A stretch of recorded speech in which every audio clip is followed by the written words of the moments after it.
Bonjour à tous et bienvenue sur ce webinaire du pôle Aerospace Valley qui va être dédié aux modalités de financement de l'innovation par la région Occitanie.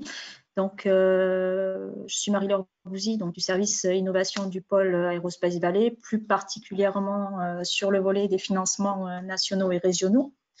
Donc, le webinaire qui va suivre va être animé par Irène Maillet-Lestrade, qui est chargée de mission au service filière innovation à la direction de l'économie et de l'innovation de la région Occitanie. Alors, quelques informations pratiques pour le déroulé de ce webinaire. Donc, il va être enregistré et il sera disponible d'ici quelques jours sur la chaîne YouTube du pôle. Le lien vous sera envoyé via l'email de remerciement et ainsi que le support de la présentation qui va être faite aujourd'hui. Donc, ce webinaire est prévu pour une durée d'une heure globale. Donc, on aura une présentation de la part de Madame Maillet-Lestrade à peu près de 25 minutes. Et le reste du temps sera consacré aux questions que vous pourrez avoir à poser. Donc, pour plus de fluidité, je vous invite à poser vos questions au fil de l'eau, au fil de la présentation, via le module questions que vous avez là dans votre fenêtre de droite. Pour information, les questions ne sont visibles uniquement que par les organisateurs. Et donc, dès la fin de l'intervention d'Irène, je relirai les questions et on essaiera d'y répondre du mieux possible. Donc, une dernière précision concernant ce webinaire, en fait, et sur son contenu, on est là pour parler principalement des mesures d'innovation mises en place, de financement d'innovation mises en place par la région Occitanie. Il ne sera pas question des mesures d'aide d'urgence spécifiques à la crise Covid. Voilà, donc ce n'est pas la peine de poser des questions là-dessus. Donc, je vous propose d'attendre encore quelques minutes, 2-3 minutes avant de commencer, que les derniers participants arrivent. Et donc, je vais laisser la parole à Irène. Merci beaucoup.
Bonjour à tous, alors on va peut-être commencer le webinaire. Donc je suis, pour ceux qui n'ont pas entendu la présentation de Marie-Laure, donc je suis Irène Maillet, je suis chargée de mission à la direction de l'économie et de l'innovation et plus spécifiquement sur la filière aéronautique.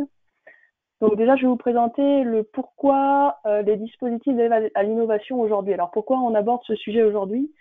Déjà on est sur une crise économique qui est sans précédent et qui touche particulièrement la filière aéronautique. Donc pour nous, il nous semblait que c'était le bon moment en fait d'aborder ce sujet, puisque les chefs d'entreprise commencent à avoir les éléments pour mettre en place la nouvelle stratégie d'entreprise sur la reprise d'activité. Et en plus, les aides à l'innovation sont à prendre en compte sur la mise en place de cette stratégie. Alors, dans le contexte de cette crise, pourquoi l'innovation? D'une part, ça permet de maintenir les compétences de l'entreprise, et d'autre part, ça permet aussi de développer les savoir-faire pour se différencier de la concurrence. Donc, voilà. Je vais vous présenter aussi, je vais commencer par l'accompagnement régional à chaque étape de la vie de l'entreprise, puisque la région ne fait pas uniquement des dispositifs d'aide à l'innovation, mais également d'autres dispositifs pour accompagner l'entreprise, donc de la création de l'entreprise jusqu'à la transmission reprise. Dans le contexte actuel de crise, il y a également des mesures d'urgence qui ont été mises en place, qui ont déjà fait l'objet d'une présentation dans le cadre d'un webinaire avec le pôle. Et donc, il est certainement possible de récupérer cette présentation au niveau du pôle au besoin. Donc, tous ces dispositifs qui sont mobilisables pour l'entreprise Pour tous ces dispositifs, vous pouvez faire des dossiers d'aide. Et donc, pour vous aider à monter ces dossiers, vous pouvez vous faire accompagner par les membres du réseau des développeurs économiques. Donc, le pôle en fait partie et le pôle peut spécifiquement vous accompagner sur tous les projets d'entreprise liés à l'innovation. Donc, je vais commencer par vous parler des dispositifs PASS qui sont plus réactifs que tous les autres dispositifs région. Donc, on a tout d'abord le PASS Occitanie, qui est un soutien global et réactif des projets des petites entreprises. Donc, c'est sur des projets de faible budget, de moins de 40 000 euros. C'est spécifiquement à destination des petites entreprises, c'est-à-dire de moins 50 salariés et sur un chiffre d'affaires de moins de 10 millions. Et pour pouvoir donc être éligible à ce PASS, donc c'est pour toutes les filières d'activité, hein, une grosse partie des filières d'activité. Il faut juste être sur le territoire d'Occitanie. Les dépenses éligibles sur la partie innovation sont uniquement des prestations externes, donc des frais de conseil et d'études ou des frais de dépôt de brevet. Sur la partie innovation, l'aide est sous forme, bien sûr, de subventions, ça c'est sur toutes les parties, et sur la partie d'innovation spécifiquement, on est sur une aide de 70% du budget du programme. On a aussi un passe rebond qui a été mis en place dans le cadre de la crise. Donc, il y a un dispositif d'urgence qui est mis en place sur une période de 6 mois, donc jusqu'à septembre 2020, qui est à destination des petites et moyennes entreprises sur des budgets de moins de 400 000 euros. Donc, comme pour le PASS Occitanie, les dépenses qui sont éligibles liées à l'innovation sont les prestations externes de type frais de conseil et d'études et frais de dépôt de brevet. Et de même, comme pour le PASS Occitanie, on peut monter jusqu'à 70% des dépenses éligibles dans la limite d'une aide de 200 000 euros. Ensuite, je vais vous parler de tous les autres dispositifs spécifiquement dédiés à l'innovation. Donc, voici un schéma de synthèse pour vous présenter un petit peu le panorama de ces dispositifs. Donc, premièrement, nous avons des dispositifs de financement État-région et des dispositifs de financement exclusivement région. Sur l'aide individuelle, en termes de dispositifs financement État-région, nous avons l'appel à projet Occitanie PIA 3, donc dont la gestion est confiée à BPI-France, pour des budgets de projets allant de 200 000 euros jusqu'à 1 million d'euros. Sur tous les autres projets individuels, donc qui ne rentrent pas dans ces critères, on peut mobiliser le contrat innovation, qui est un contrat spécifiquement régional. Ensuite, pour l'innovation collaborative, vous avez l'appel à projet PSPC régionalisé et tous les appels à projets de l'ADEME sur lesquels on peut intervenir en cofinancement de l'État. Au niveau de la région, nous avons un appel à projet Redinov, spécifique région, qui finance tous les projets collaboratifs entre entreprises et laboratoires. Donc, pour entrer un peu plus dans les détails, donc le PIA 3 Occitanie, c'est un dispositif dont la gestion a été confiée à BPI France, donc en financement État-région. Vous pouvez toujours déposer des projets. La date limite des dépôts des dossiers, c'est fin septembre 2020 pour les projets d'innovation individuelle. On a aussi d'autres dossiers sur des projets filières, donc pour lesquels la limite de dépôt est fin juin 2020. Après cette date, il y a une suite des dispositifs qui est éventuellement envisagée, mais qui est en discussion aujourd'hui et qui n'est pas actée. Donc après cette date, les projets qui rentreront sur l'assiette, sur des budgets entre 200 000 euros et 1 million d'euros, seront instruits en dossier région via le contrat innovation. Donc voici le contrat innovation. Donc l'objectif, c'est de soutenir des projets d'innovation. Toutes les entreprises sont éligibles, avec des grandes entreprises, avec des conditions particulières pour les grandes entreprises. Les dépenses éligibles vont de l'étude de faisabilité jusqu'à l'innovation de procédés et d'organisation, en passant par la recherche industrielle et le développement expérimental. On est sur des projets de maximum 4 ans et des montants des budgets supérieurs à 40 000 euros, puisqu'avant on est plutôt sur le PASS et on estime que c'est surtout des dépenses de sous-traitance pour les études de marché ou autres. Les assiettes éligibles, c'est les instruments et matériels, les dépenses de personnel, tout ce qui va être recherche contractuelle, les coûts de service conseillers en innovation, la sous-traitance ou les autres frais d'exploitation. Nous intervenons sous forme d'avance remboursable ou de subvention. bien sûr, comme toutes les aides de la région, l'aide est plafonnée au montant des fonds propres de l'entreprise au moment de la demande. Ensuite, en termes de dispositifs d'innovation collective, on a l'appel à projet Redinov, qui aujourd'hui est sous forme de dépôt de dossier au fil de l'eau jusqu'au 28 février 2021. Donc l'avantage de cet appel à projet, c'est qu'il vous permet de faire des projets d'innovation à plusieurs, donc entre PME ou même avec des laboratoires. Donc pour pouvoir déposer un dossier, donc c'est un dépôt spécifique, vous pourrez vous rapprocher du pôle pour vous aider à monter le consortium, si vous avez besoin d'aide pour trouver des laboratoires ou entreprises pour monter ce dossier, et éventuellement pour vous aider à déposer le dossier, le dépôt de dossier se fait via des adresses mail dédiées. Voilà, donc j'ai terminé la présentation j'ai terminé la présentation avec les slides, donc si vous avez des questions, bien sûr, j'y répondrai.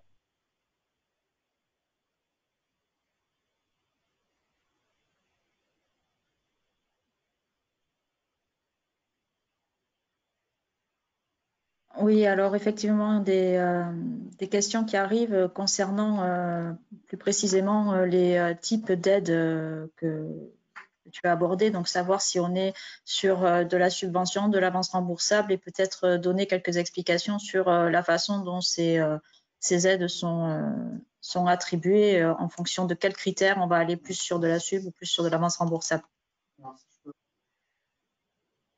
D'accord. Alors, sur les petites entreprises et les moyennes entreprises, on est beaucoup plus souvent en subvention. Après, quand on fait des aides aux ETI et grandes entreprises, il va y avoir des critères. Donc sur les ETI qui vont être, est-ce que l'innovation est une innovation de développement ou plutôt de faisabilité, c'est-à-dire est-ce qu'on va être proche du marché ou pas. Donc plus l'entreprise est proche du marché, c'est-à-dire que le time to market est assez court, plus on aura tendance à aller sur de l'avance remboursable. Sinon, on sera plutôt sur de la subvention. Et après, pour les grandes entreprises et les ETI, ça va aussi être l'intérêt du projet pour la région. Ça va être en nombre de création d'emplois, en nombre d'impact régional, c'est-à-dire si le produit effectivement mis en place va générer du business chez les autres entreprises et notamment les PME du territoire. Ça va être un peu tous ces critères-là. Des critères liés à la région et aussi des critères liés à l'entreprise et au time to market du produit. Ok, donc pour rester sur la thématique des aides, donc des questions également sur les taux d'aide en fonction, voilà, comme on le sait, en fonction des typologies de partenaires. Les taux d'aide dépendent de la taille de l'entreprise principalement et si on est sur de l'innovation individuelle ou collaborative. Clairement, en fait, les grandes entreprises et ETI, puisque le statut d'ETI n'est pas encore reconnu par la réglementation européenne, on est sur des taux d'aide de 25% max pour les PME sur l'innovation individuelle. Pour les moyennes entreprises, on est sur les taux d'aide de 35% max sur l'innovation individuelle. Et pour les petites entreprises, on est sur des taux d'aide de 45% max. Sachant que dès qu'on passe sur de l'innovation collaborative, ces taux d'aide sont majorés de 15%.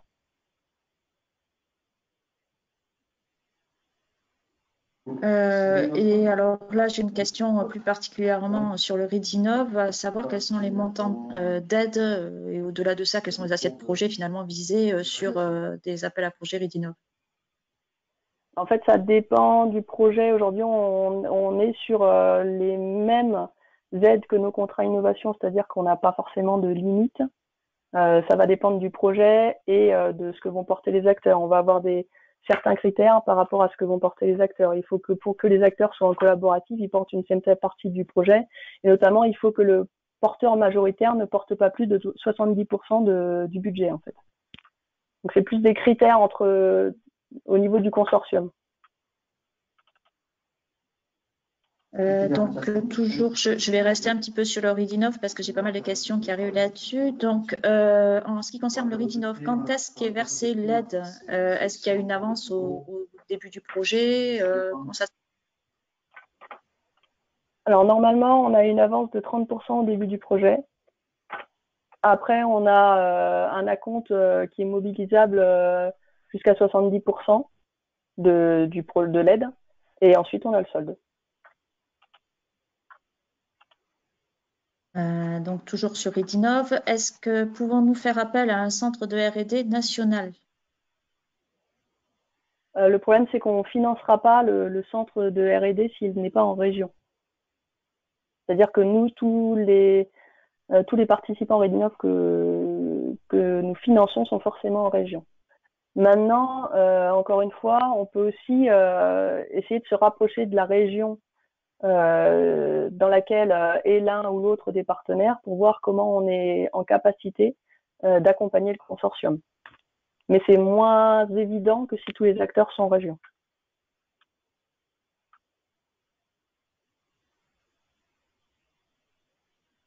Merci. Donc, je continue. Alors là, c'est des questions sur le contrat d'innovation. Maintenant, est-ce que les projets sous format d'une thèse de chiffres sont éligibles au contrat d'innovation? C'est-à-dire juste un financement de thèse, c'est ça? Oui, enfin, j'imagine, est-ce que on peut entrer dans les dépenses d'un contrat d'innovation, j'imagine, le financement d'une thèse. Ouais. Est-ce que c'est éligible?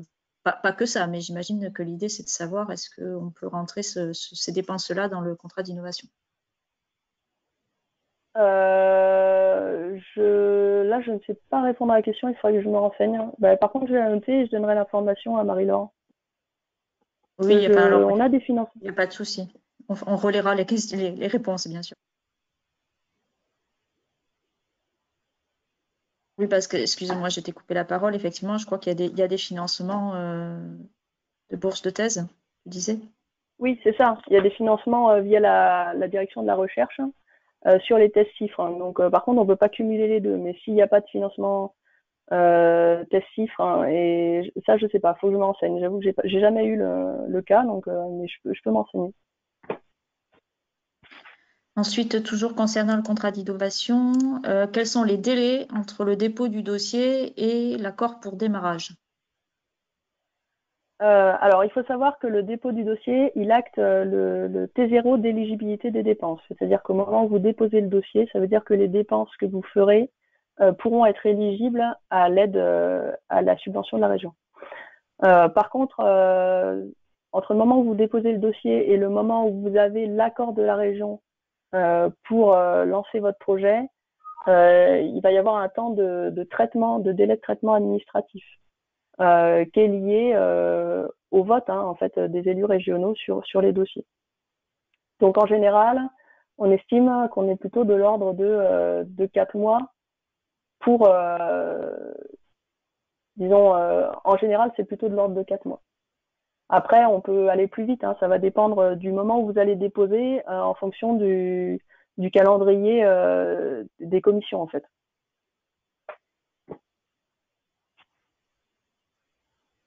Après, Okay. Ah oui, ce qui est pardon, important, enfin, voilà, ce qui est important, c'est au moment où vous déposez le dossier, c'est de nous dire en fait que vous avez fait un dépôt de dossier, quelle en est l'urgence, pour que, disons, les chargés de mission qui vont instruire votre dossier soient informés et puissent prendre en compte votre délai d'urgence et les préoccupations de l'entreprise. Donc, vous pouvez voir avec Marie-Laure qui fera très bien le lien avec nous.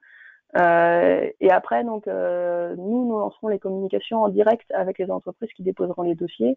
Et bien entendu, on prend en compte les situations particulières de chaque entreprise et on discute et on essaye de faire au mieux pour correspondre à vos calendriers.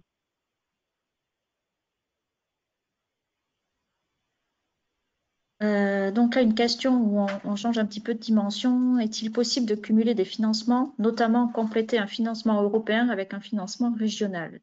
Donc là, je pense qu'il y a pas mal de choses à dire.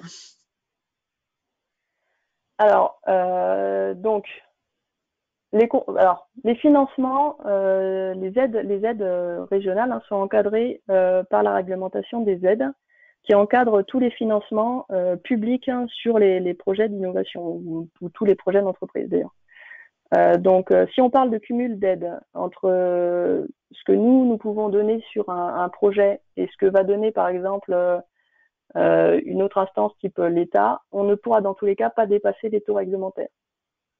Après, les taux européens spécifiques type appel à projet H2020, Horizon Europe, sont hors réglementation des aides, mais en général, les taux sont suffisamment intéressants puisqu'on est souvent sur des aides de l'ordre de 70% pour les entreprises, donc on ne fait pas de cofinancement région dessus. Voilà, je sais pas si... Mais après, encore une fois, c'est des choses à discuter en fonction des cas des entreprises, et c'est des choses à discuter puisque ça peut être des financements européens autres. Mais l'idée étant qu'en général, on ne dépasse pas les taux, on ne dépasse pas les taux réglementaires puisqu'on n'a pas la possibilité de le faire. Alors, toujours pour rester sur le contexte international, existe-t-il des dispositions particulières pour des projets à dimension internationale, que ce soit par le marché ou par un partenaire entreprise internationale? C'est-à-dire si on veut, par exemple, réaliser un projet collaboratif avec un partenaire qui serait international dans d'autres pays, c'est ça l'idée? Oui, j'imagine. Oui. Ouais, j'imagine. Donc encore une fois, hein, moi, le projet collaboratif, ce qui est important, c'est qu'il y ait un accord de consortium qui définisse comment sont répartis, est répartie l'API, comment les partenaires travaillent ensemble. Moi, je suis en capacité de monter un contrat innovation sur un projet collaboratif avec une autre entreprise européenne, par exemple. C'est pas un problème. Par contre, on ne financera que le partenaire en région.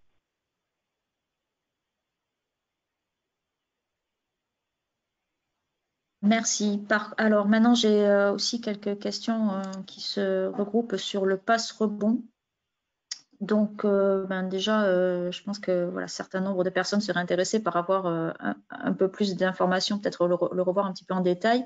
Et puis après, j'ai des questions sur, par exemple, y a-t-il des contraintes comme l'ancienneté ou la composition de l'actionnariat pour accéder au passe rebond?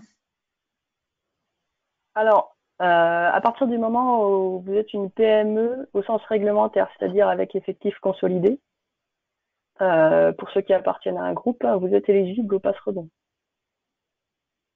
Voilà.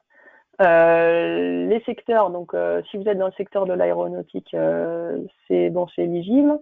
Il faut avoir un premier bilan d'activité sur 12 mois. Donc vous les voyez, les critères sont là. Hein, et être à jour des obligations fiscales et sociales. Et ne pas être entreprise en difficulté. Donc dans ce cas-là, vous êtes éligible à une aide de 200 000 € maximum.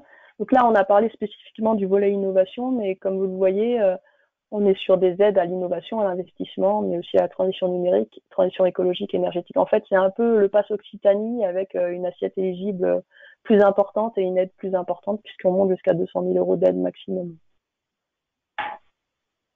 Voilà. Et par contre, c'est un passe rebond au maximum par entreprise. Et il faut quand même noter qu'il est mis en place sur une période de 6 mois. Donc, il est mobilisable jusqu'à septembre 2020. Et la durée maximum du projet, c'est 24 mois. J'ai également, donc concernant ce passe rebond, toujours des questions sur le type de dépôt de dossier, la complexité du dossier par rapport à un Ridinov ou alors c'est j'imagine assez que ça doit être simple. un peu plus léger. C'est simple. Voilà, encore une fois, c'est assez simple. Ça ressemble un peu au pass Occitanie. Donc le dépôt se fait via l'agence de développement ad hoc. Comme pour le pass Occitanie, hein, il y a une petite instruction qui est faite chez eux. Et ensuite, ça arrive au service de la région. Donc, c'est des dispositifs et des formats simplifiés avec des commissions, des commissions simplifiées aussi. Donc, normalement, on est en capacité de répondre assez vite sur ces projets. L'objectif, en fait, de ces passes, hein, c'est de pouvoir débloquer des aides assez rapidement. Et encore une fois, on est sur une avance de 50% et un solde en fin de programme, donc on est sur un versement accéléré également.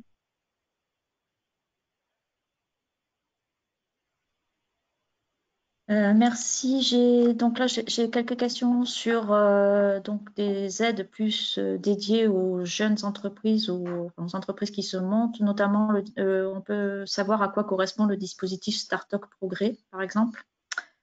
Et ensuite, quel est le type d'aide sur de l'innovation pour une société qui se crée avec un capital très faible? Là, c'est un vaste débat.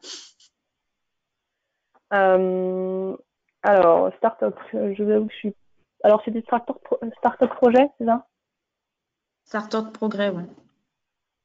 Progress. Oui. Alors, moi, je ne suis pas vraiment une spécialiste à ces dispositifs puisqu'on est sur un autre service qui les suit. Par contre, voilà, je peux vous donner quelques informations. Donc, l'objectif du Startup Progress, c'est de soutenir les startups dans leur phase d'accélération. Donc, c'est un appel à projet qui est dédié aux startups matures et en forte croissance. Les dépenses éligibles sont les dépenses matérielles, donc ils vont être aidés sous forme de subventions ou avances remboursables, donc tout ce qui est investissement de production, aménagement immobilier lié. Et les dépenses immatérielles, donc ça c'est uniquement en avance remboursable, c'est tout ce qui est augmentation de la masse salariale liée au projet, augmentation du BFR, et dépenses commerciales, conseils et prestations. Donc on est sur un taux d'intervention de 50%, avec une assiette de dépenses mini de 300 000 euros. C'est très proche du contrat de croissance régional.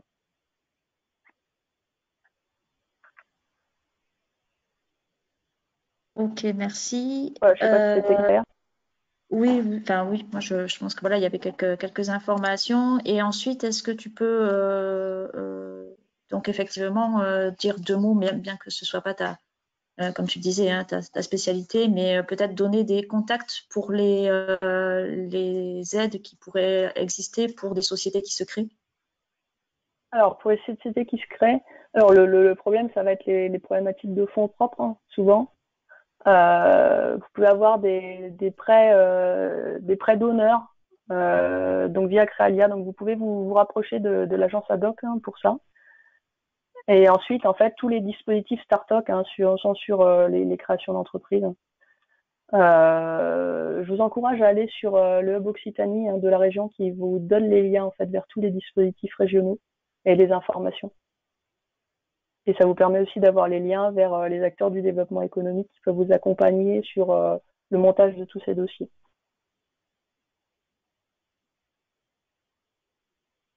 Merci. Donc, j'ai encore beaucoup de questions sur Edinov. Je vais y revenir dans quelques instants. Là, j'ai une question dont j'ai hâte d'entendre la réponse.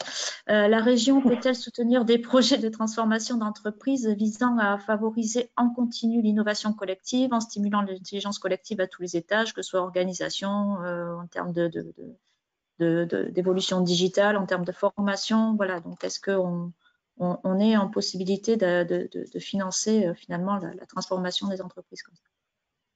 On peut financer la transformation des entreprises, particulièrement la transformation des PME, puisqu'on a la possibilité de mettre en place une innovation de procédés et d'organisation. Hein, c'est un volet qui existe et qui existe dans le contrat innovation.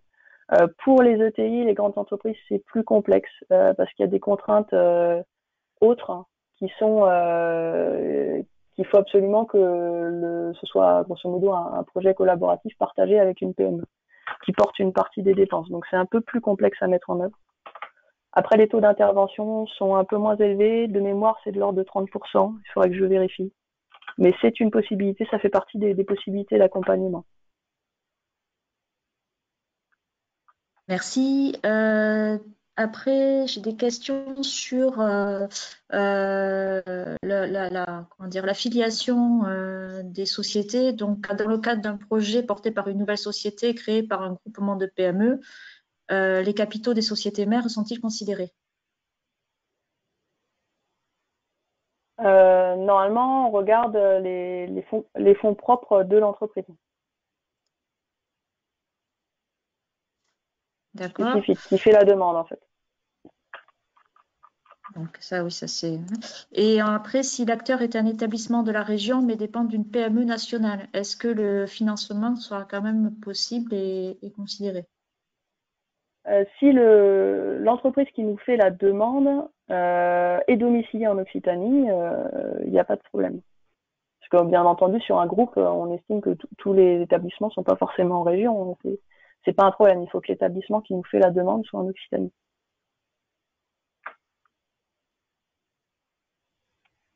Merci. Alors, je continue. Excusez-moi, il y a beaucoup de questions qui arrivent, donc j'essaye de les trier un petit peu. Pouvez-vous me confirmer que le contrat d'innovation prendra la suite du PIA 3 après septembre 2020? Oui. Ça, c'est clair. Est-il possible pour une entreprise d'avoir 2 projets financés par la région sur 2 canaux différents? Si oui, dans quelles conditions?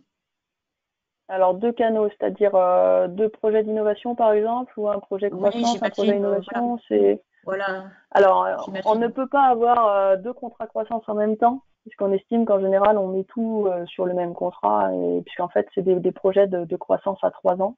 Par contre, bien sûr, on peut accompagner l'entreprise sur plusieurs volets. Ils peuvent être plusieurs contrats innovation d'ailleurs, puisqu'on essaye, vous pouvez avoir un PIA 3 d'un côté et un contrat innovation de l'autre, à partir du moment où le sujet du projet est différent et que ça n'avait pas de sens de les regrouper en un seul projet, puisque vous avez vraiment deux projets à finalité différentes. Et après, bien sûr entendu, on accompagne les entreprises sur plusieurs volets. À partir du moment où ils nous ont fait un contrat croissance et un contrat innovation, on peut également les accompagner sur l'export. Voilà, c'est pas forcément, enfin, c'est pas rédhibitoire d'avoir déjà des contrats passés avec la région.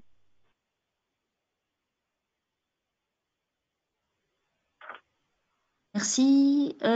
Ensuite, une PME de 70 personnes détenue à 51% par un grand groupe peut-elle participer à un RIDINOV?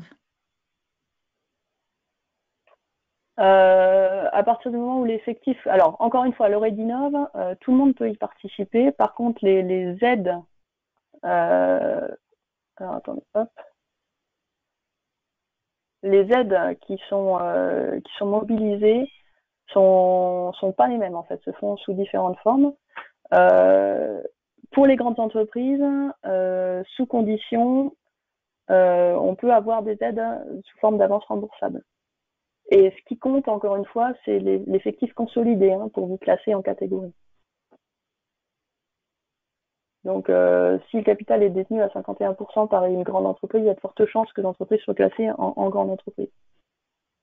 Donc là, on est sur des financements, par contre, uniquement en avance remboursable.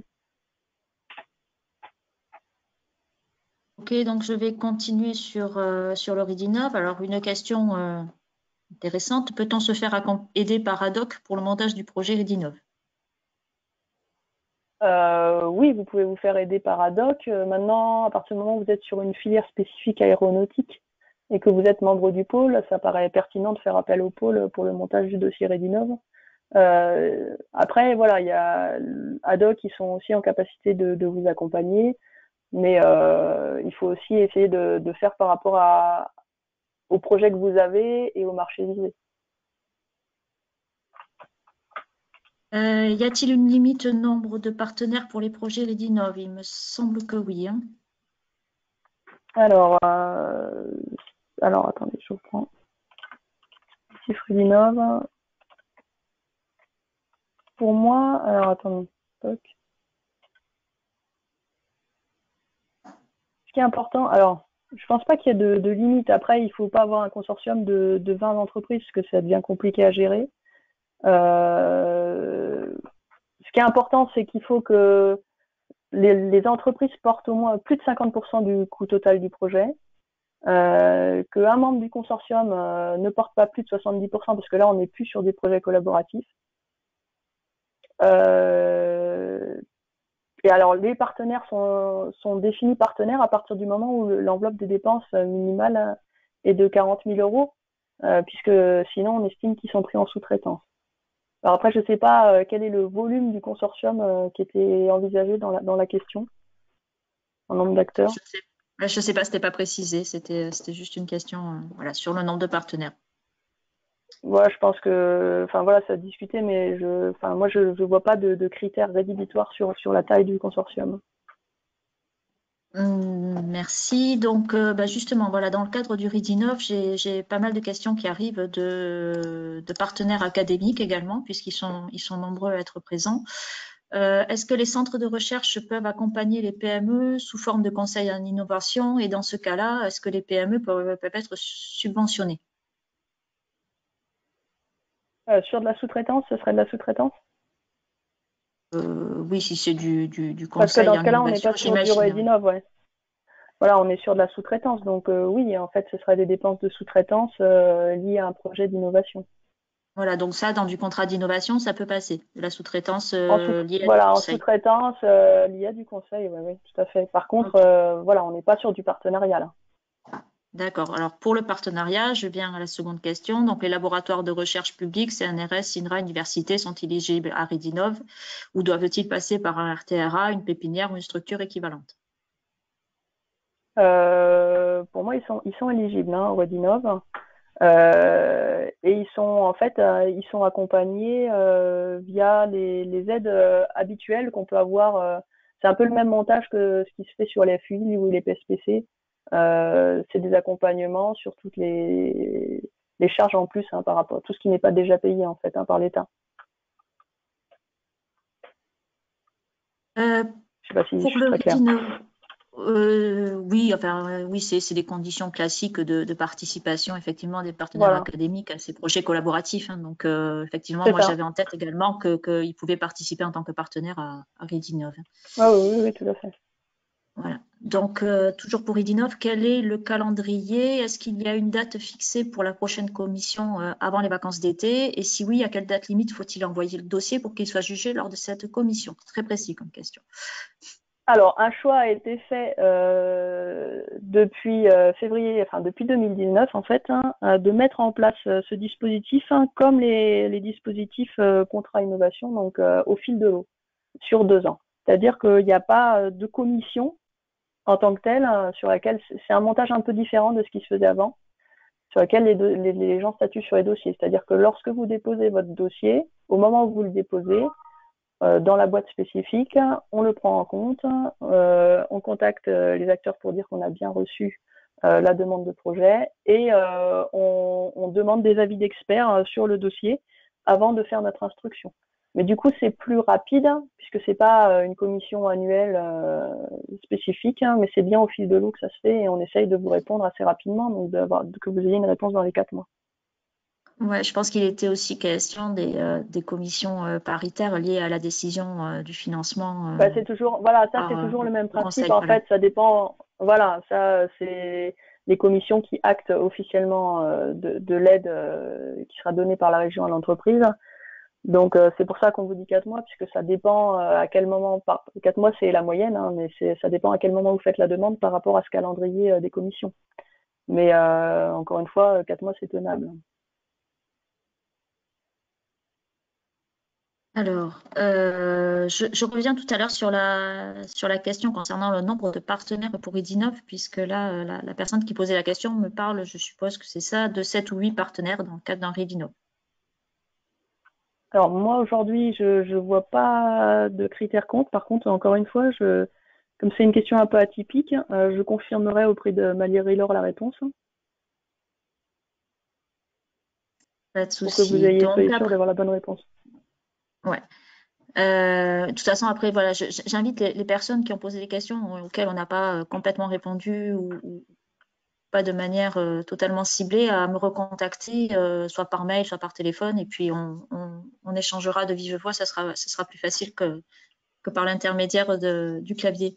Est-ce que il serait possible de savoir où est-ce qu'on peut trouver les contacts, tu en as parlé rapidement tout à l'heure, des chargés de mission par thématique et en particulier la personne sur l'usine du futur? C'est en lien avec Redinov ou pas du tout? Parce qu'en fait, sur Redinov, vous déposez vos C'est pas dossiers dans précisé. les, vous C'est déposez pas vos précisé. dossiers. Alors sur Redinov, vous déposez vos dossiers dans les boîtes liées. Donc vous allez avoir une boîte liée à la partie industrie du futur. Sur laquelle vous allez déposer votre dossier. Après, si c'est en lien avec l'accompagnement régional sur Industrie du futur, c'est pareil, il y a une boîte mail générique pour poser vos questions ou demander un accompagnement régional. Normalement, hein, vous pouvez le trouver sur Internet. Hein, vous avez une page dédiée sur la partie industrie du futur. Après, si c'est pour une autre question, moi, n'hésitez pas à envoyer clairement la question à Marie-Laure et moi, je vous mettrai en relation avec la bonne personne. Je pense que ça sera le mieux, effectivement. Ensuite, la thématique transition numérique peut-elle concerner spécifiquement la digitalisation marketing et des process de vente?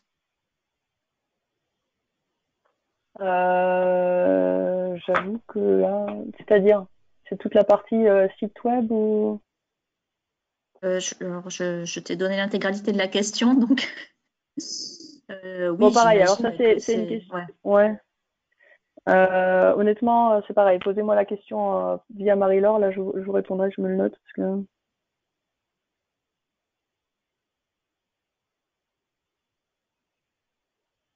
Ok, donc là j'ai une question effectivement plus liée au montage des projets. Pour une PME, y a-t-il un avantage d'intégrer un grand groupe comme un utilisateur marché de la R&D? Ce qui est bien, c'est d'avoir une lettre d'intérêt d'un user, parce que ça permet de travailler en fait sur quelque, enfin, de montrer que vous avez un objectif marché derrière cohérent en fait avec le besoin. Euh, Après, qu'il soit lui-même dans le consortium, pas forcément obligatoire, je dirais. L'intérêt étant effectivement d'avoir un marché qui se dessine à l'issue du projet pour commercialiser le C'est produit. ça.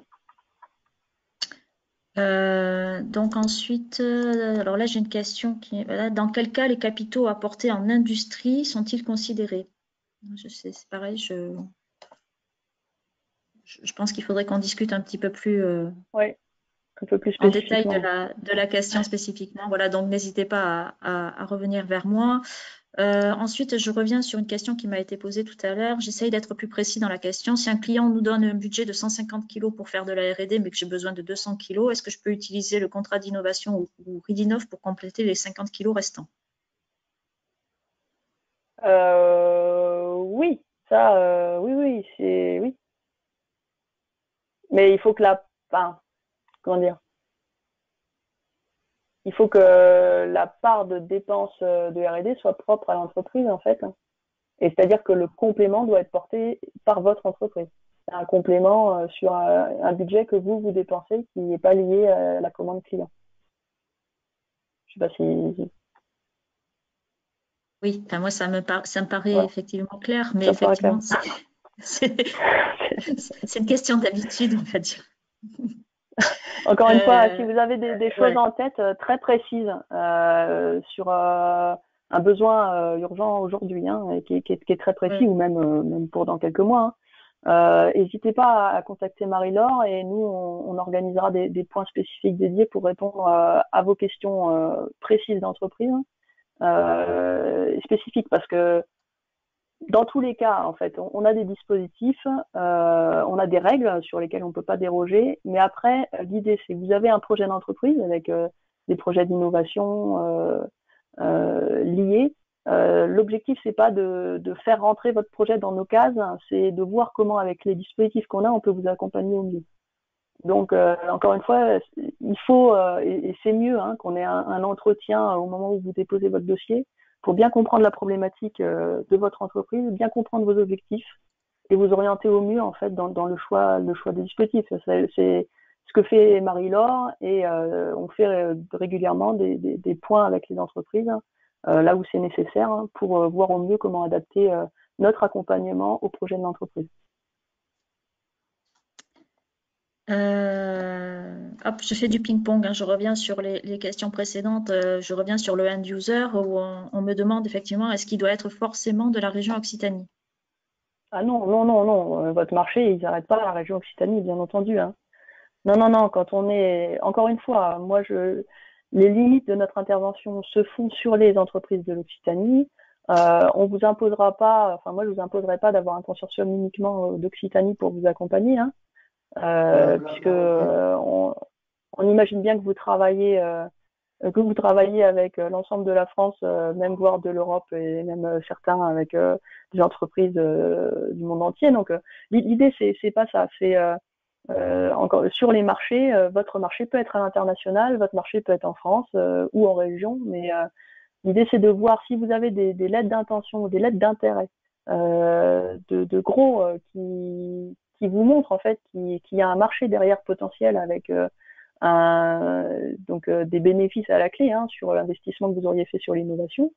Bien entendu, ça apportera du plus à votre dossier, mais il ne faut pas les limiter aux entreprises de l'Occitanie. Ok, merci. Donc là, il me reste 4 questions. Donc, on va tenir les délais, c'est impeccable. Donc, vous parliez de délais de 4 mois. Y a-t-il des aides plus court terme? Par exemple, un contrat de sous-traitance à subventionner immédiatement. Les délais le plus court terme qui existent sont les dispositifs PASS aujourd'hui. Ceux que je vous ai présentés au tout début de la présentation sont ceux qui vont être mobilisables le plus rapidement possible puisqu'on est sur des instructions courtes. Alors aujourd'hui, on n'a pas trop de rétex sur le temps puisqu'il vient d'être mis en place sur le temps d'instruction, mais normalement, c'est ceux qui iront le plus vite. Voilà, et en plus là on est sur de la sous-traitance, donc des prestations externes, donc faites conseiller d'études, donc là on est typiquement dans la question que vous posez. Donc je pense que ce seraient les passes qui seront mobilisables le plus rapidement possible. Ok, donc là j'ai une question sur le PIA 3. Y a-t-il un template particulier à suivre pour une étude de faisabilité dans le cadre d'un PIA 3 région? Alors oui, il y a des dossiers types à remplir. Donc Marie-Laure les a, et après vous déposez via BPI France. C'est eux qui s'occupent de la partie instruction. Nous, on statue en comité, l'État et la région, sur les aides, la validation des aides en fait aux entreprises et si c'est en subvention ou avance remboursable. Voilà, sachant que dans ces cas-là, on essaye de faire ça par étapes. Effectivement, quand je suis contactée pour un dossier au PIA 3 régionalisé, en général, la première chose que je fais, c'est de contacter Irène ou le chargé de mission sur la thématique spécifique pour mettre en relation avec l'entreprise pour essayer d'avancer de façon la plus cohérente possible et efficace possible. Donc, ensuite, quel type d'aide faut-il solliciter pour lancer une nouvelle activité from scratch? Là, si vous avez besoin, de faire du développement d'innovation pour lancer des nouveaux produits, par exemple, liés à cette activité, vous allez être sur du contrat innovation. Si c'est uniquement une nouvelle activité de type, je sais pas, moi, je fabrique un produit pour l'aéronautique, puis là, je veux fabriquer un autre produit complètement différent pour l'automobile, donc je suis vraiment sur de la diversification d'activités. Là, on est plutôt sur de l'accompagnement en croissance, puisqu'on va être plutôt sur de l'accompagnement sur des volets matériels, de l'aide à l'investissement matériel. Donc là, vous pourrez utiliser du passe-rebond ou le contrat croissance.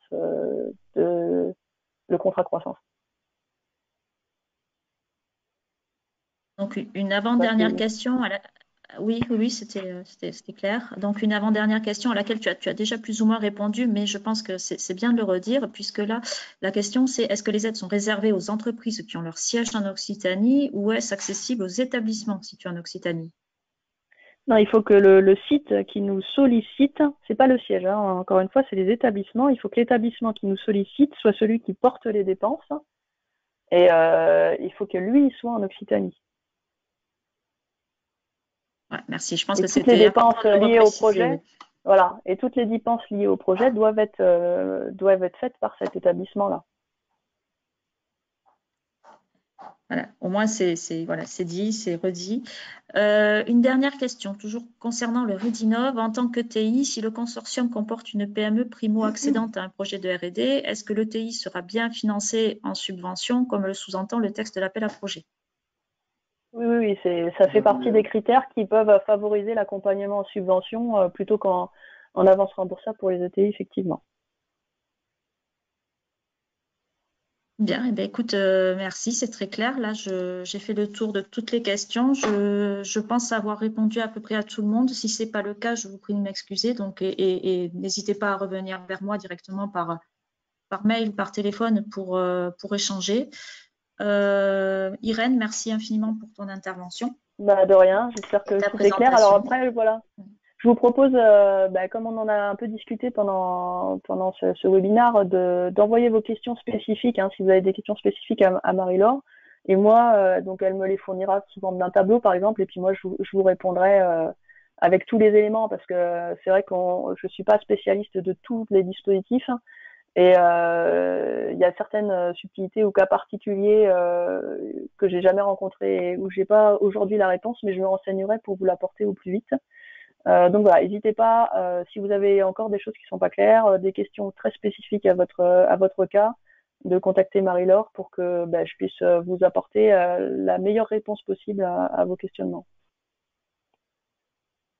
Merci beaucoup. Et comme indiqué en début de webinaire, donc la présentation et le lien vers l'enregistrement du webinaire vous seront envoyés dans un email de remerciement dans les jours qui viennent. Voilà. Merci beaucoup à tout le monde et bonne journée à vous. Au revoir. Au revoir.